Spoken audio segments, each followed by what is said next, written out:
Good morning, सत श्री अकाल, आदाब। आप जहाँ कहीं भी हो, हम आपके साथ जुड़े हुए हैं डिजिटल टू स्पोर्ट्स के इस मंच पर, जो है चैनल टू ग्रुप और वन डिजिटल एंटरटेनमेंट का जॉइंट वेंचर। वैसे तो आज हम शुरुआत करने वाले थे दूसरे दिन का खेल। बस थोड़ी देर में शुरू होने वाला है भारत बनाम श्रीलंका पहला टेस्ट मैच, जो हो रहा है IS बिंद्रा स्टेडियम मोहाली में। पर शुरुआत एक दुखद खबर के साथ करनी पड़ रही है कि क्रिकेट के महानायक और क्रिकेट के मजिशियन, जादूगर, गेंद के साथ जादूगरी करने वाले शेन वॉर्न कल हमारे बीच नहीं रहे। और उनका निधन हुआ है कल थाईलैंड में। कहते हैं कि हार्ट अटैक हुआ है और उसी का नतीजा है कि वो अब हमारे बीच नहीं है। बहुत बड़ा नुकसान क्रिकेट जगत के लिए। और उसी का नतीजा है कि आज हम उस खबर से आज ये वार्तालाप शुरू करना चाहते हैं। मेरे साथ मेरे मित्र ऋतिक मौजूद है। ऋतिक, आपका स्वागत है। ऋतिक, बहुत बड़ा दुखद खबर है ये। Good morning Chandresh, good morning to all the viewers. हाँ, बहुत ही अनफॉर्चुनेट न्यूज़ है। Shane Warne was a legend, a magician, an absolute showman. वो जब क्रिकेट मैदान पे थे, उसकी जो स्किल सेट थी उससे हम लोग सभी वाकिफ हैं। उसके records 708 test wickets, second in the all-time list, of course, Muralitharan with 800, and then Shane Warne with 708. The greatest leg spinner of all time उसको कहा जाता है। और 293 wickets in ODIs as well.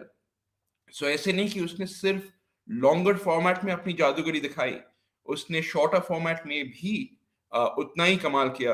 World cup winner रहे हैं 1999 में England में Australia के साथ, एंड राजस्थान रॉयल्स के साथ उसने पहली जो आईपीएल सीरीज थी, पहली जो आईपीएल सीजन थी, उसने not only was he captain, वो कैप्टन था और राजस्थान रॉयल्स को वो टाइटल जिताए थे, the only title that Rajasthan Royals have won till date in the IPL. And off the field, उसकी showmanship was there for all to see. या वो इसके इंटरव्यूज हो, कमेंट्री हो, एनालिसिस हो, उसकी किताब नो स्पिन बॉल की जो उसने किताब लिखी थी, where is very very frank about the sort of troubles that he went through, जो उसकी परेशानी थी, जो सिचुएशन से उसको गुजरना पड़ा एज एन इंटरनेशनल क्रिकेटर, उसने सब लिखे थे उस किताब में। सो massive massive loss, not just to cricket Australia, but to the cricket fraternity overall, to the global fraternity. So extremely sad news.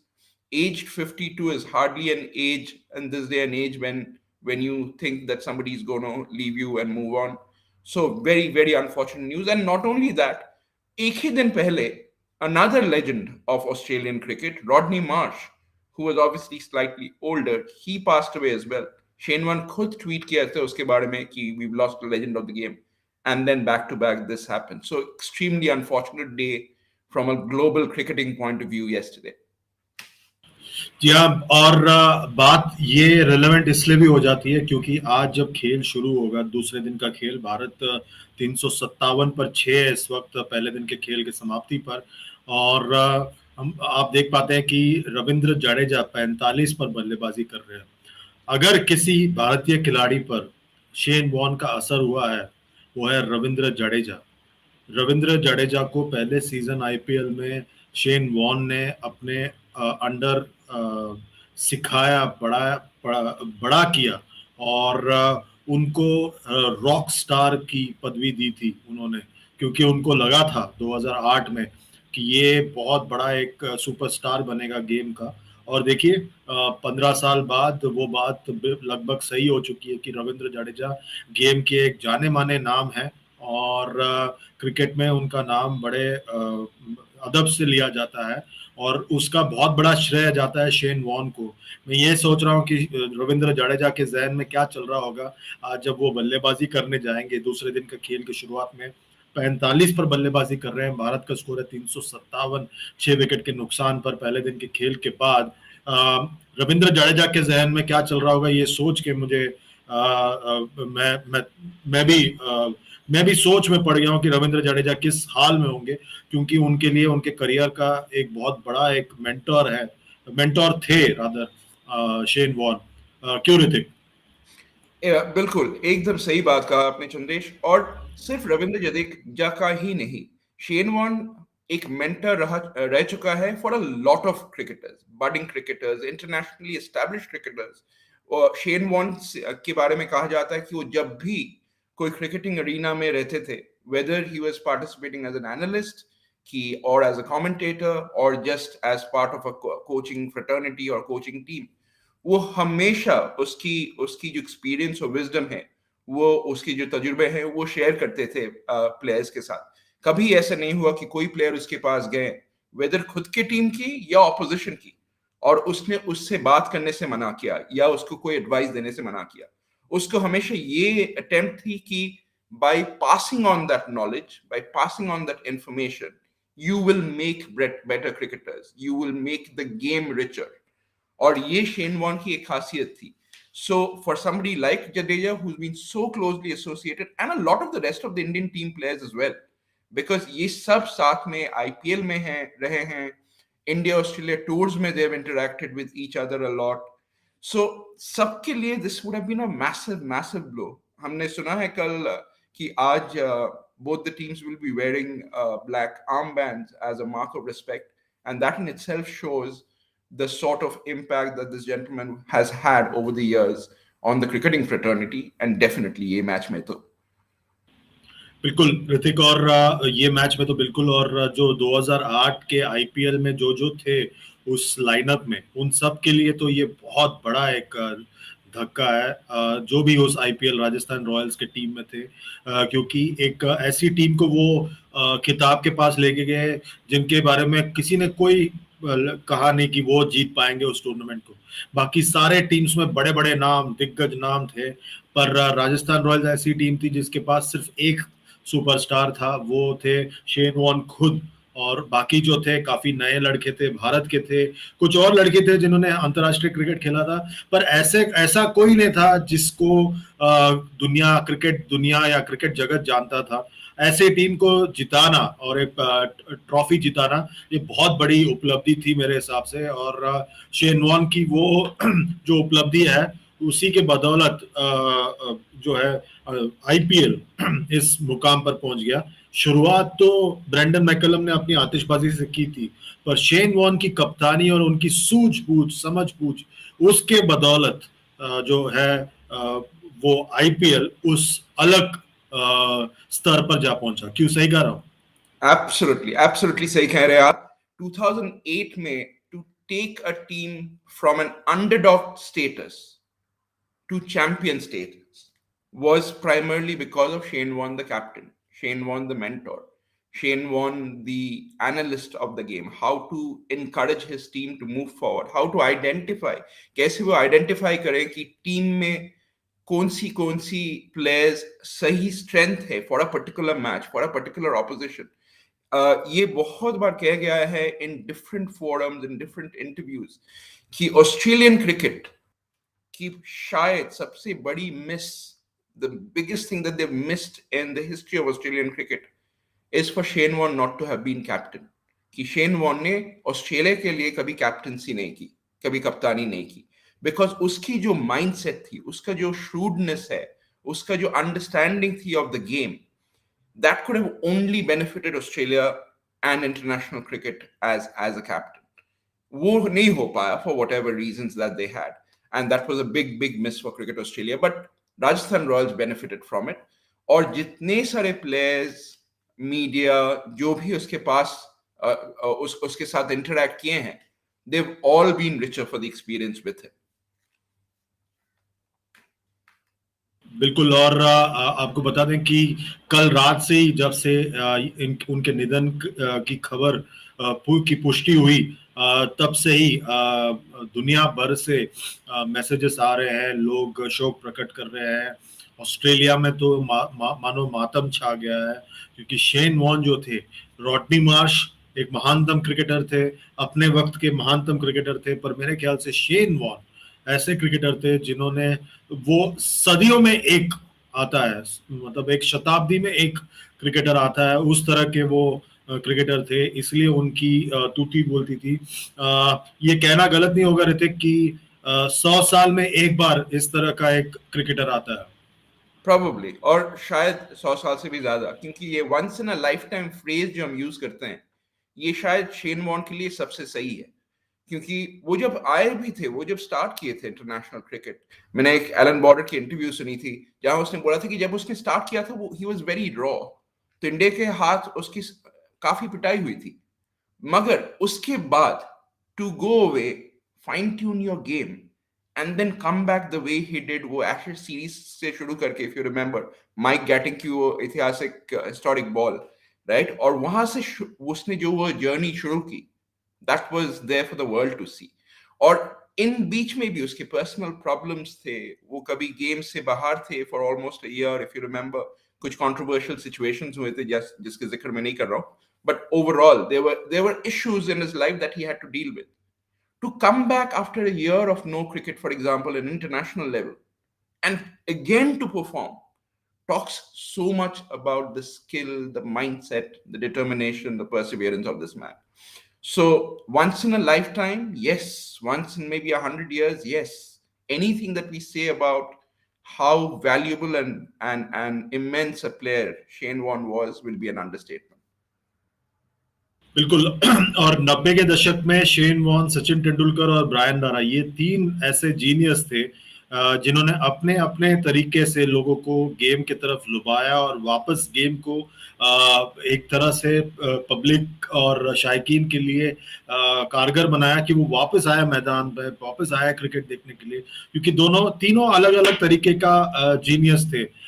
80 के दशक में कुछ महानतम क्रिकेटर थे, पर वो इस तरह के नहीं थे मेरे ख्याल से, जो शायकीन है, जो स्पेक्टेटर्स है, उनको वापस मैदान पे लेके आए। पर ये तीन, इन तीनों ने क्रिकेट को अलग ही स्तर पे पहुंचा दिया अपने अपने जीनियस तरीके से, और उसी का नतीजा है कि इन तीनों का नाम एक साथ लिया जाता है 90 के दशक में। और ये आज पूरे दिन मैदान पर ये बात छाई रहेगी मेरे ख्याल से, ना सिर्फ मोहाली में, वहां से कुछ दूर और पाकिस्तान में रावलपिंडी में भी ये मातम छाया रहेगा, क्योंकि वहां पे मातम इसलिए छाया रहेगा क्योंकि पाकिस्तान बनाम ऑस्ट्रेलिया चल रहा है। पहला दिन का खेल हो चुका था कल, और ऑस्ट्रेलिया के लिए एक बहुत बड़ा धक्का है, क्योंकि उनके दो महानतम क्रिकेटर 2 दिन में परलोक सिधार चुके हैं। तो उनके लिए तो अलग ही है, पर भारत के खिलाड़ियों के लिए, जैसे भी आपने कहा, कि ये एक बहुत बड़ा धक्का है। भारत के जो हेड कोच हैं राहुल द्रविड़, उन्होंने उनके सामने बहुत क्रिकेट खेला है, तो वो उनको जानते हैं अच्छी तरह से। तो उनके लिए भी एक अलग एक मातम, एक एक विषय है जिसके बारे में वो सोचेंगे। तो इस तरह के माहौल में क्रिकेट पर वापस एक बार फोकस करना कितना मुश्किल होगा। मुश्किल तो होगा, but it's inevitable that this happens in life. ये लाइफ का एक सर्कल है जो हम सबको पता है। हाँ, it's unfortunate, it was not expected at this time, मगर ये इसको साइड में रख के the show must go on, हम जो कहते हैं, that will still need to happen. You still have a test match to be played in Mohali, you still have a test match to be played in Rawalpindi.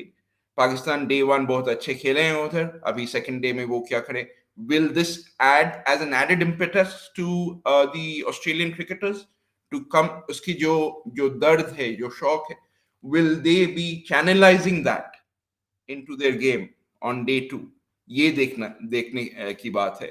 But yes, ये बहुत ही भारी रहेगी सब players पे, and it will be there for a while, क्योंकि like हम लोग जैसे बात किए हैं, शेन वॉर्न जैसे character is once in a lifetime, और उसने जो इम्पैक्ट छोड़ी है on the game and on people, it is very, very hard to fathom and replace.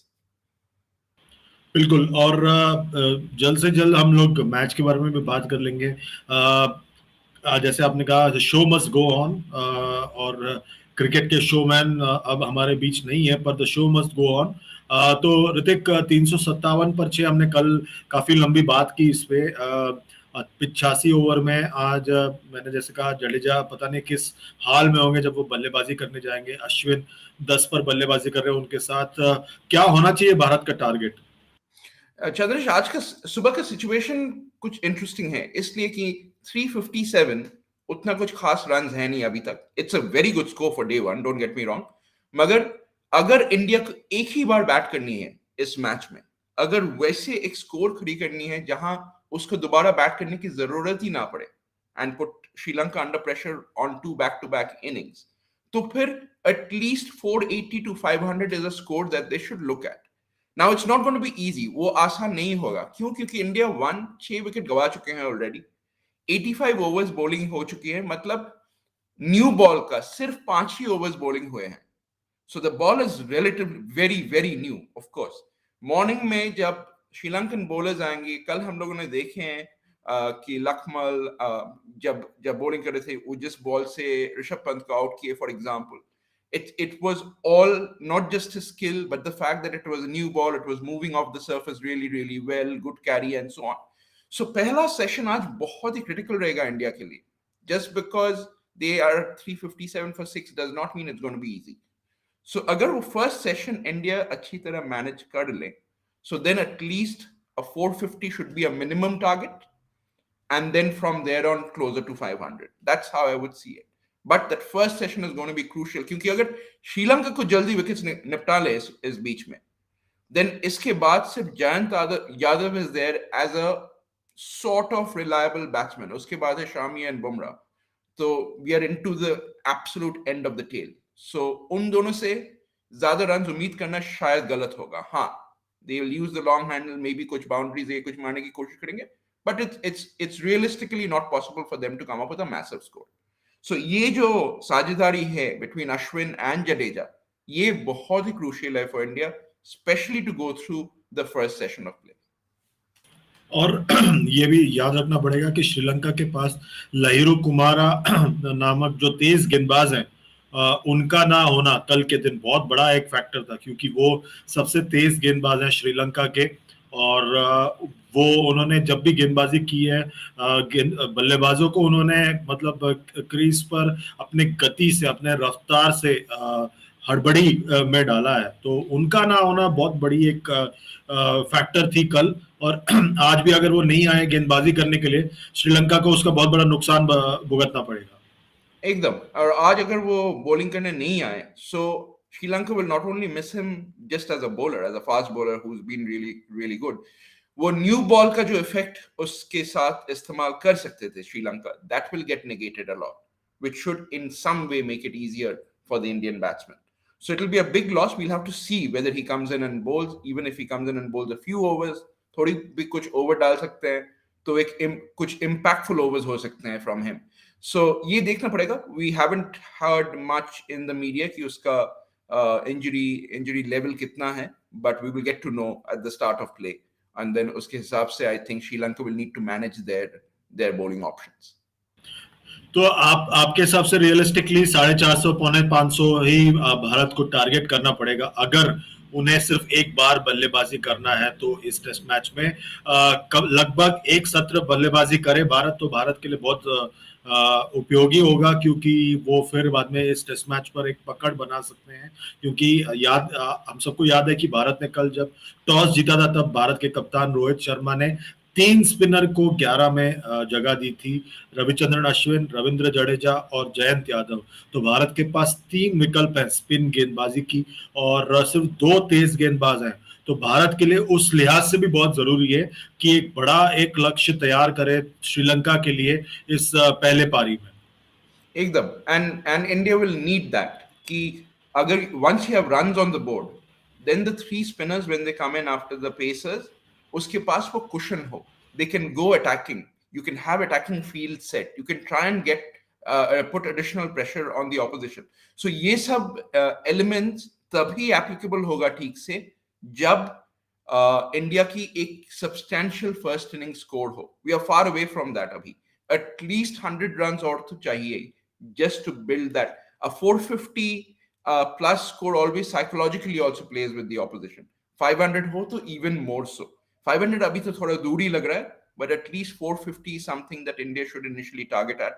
और अब जो 2 बैट्समैन हैं हम लोगों की, Ashwin who is a very capable batsman, 5 test centuries रहे हैं उसके नाम, and Jadeja, both of them are very capable batsmen. So it's not wrong to expect them to actually take the score forward really well. जी हाँ, और आप सबको बता दें, आप हमारे साथ जुड़े हुए हैं डिजिटल टू स्पोर्ट्स के इस मंच पर। हम फेसबुक, ट्विटर, इंस्टाग्राम, यूट्यूब सब जगह मौजूद हैं। सब जगह जाइए, लाइक शेयर सब्सक्राइब कीजिए और नोटिफिकेशन की घंटी दबाना बिल्कुल ना भूलें, यूट्यूब पर खासकर। डिजिटल टू स्पोर्ट्स आपका मंच है, ये चैनल टू ग्रुप और वन डिजिटल एंटरटेनमेंट का संयुक्त वेंचर है, और ये आपके लिए बनाया गया मंच है। ये हम यहाँ पर एक क्रिकेट का एक समूह बनाने की कोशिश कर रहे हैं, और आप सबसे आग्रह कर रहे हैं कि आप सब हमारे इस समूह में हमारे साथ जुड़े और इसी तरह आपका प्यार हमारे हमारे साथ बांटते रहे। हम आपके सामने दिन के शुरुआत से पहले की बातचीत कर रहे थे। अब हम जुड़ेंगे आपके साथ लंच टाइम पर। ऋतिक, बहुत बहुत शुक्रिया आपका जो आप हमारे साथ आज सुबह जुड़े। लंच टाइम पर मतलब 11:30 बजे भारतीय समय अनुसार हम फिर एक बार आपके साथ जुड़ेंगे और बातचीत आगे बढ़ाएंगे, ये सोचेंगे परखेंगे कि क्या हुआ पहले सत्र में। तब तक के लिए हमें दीजिए इजाजत। ऋतिक और मैं आपके साथ फिर 11:30 बजे जुड़ेंगे, और हम आशा करते हैं कि आप डिजिटल टू स्पोर्ट्स के साथ इसी तरह अपना प्यार बांटते रहेंगे। Good bye.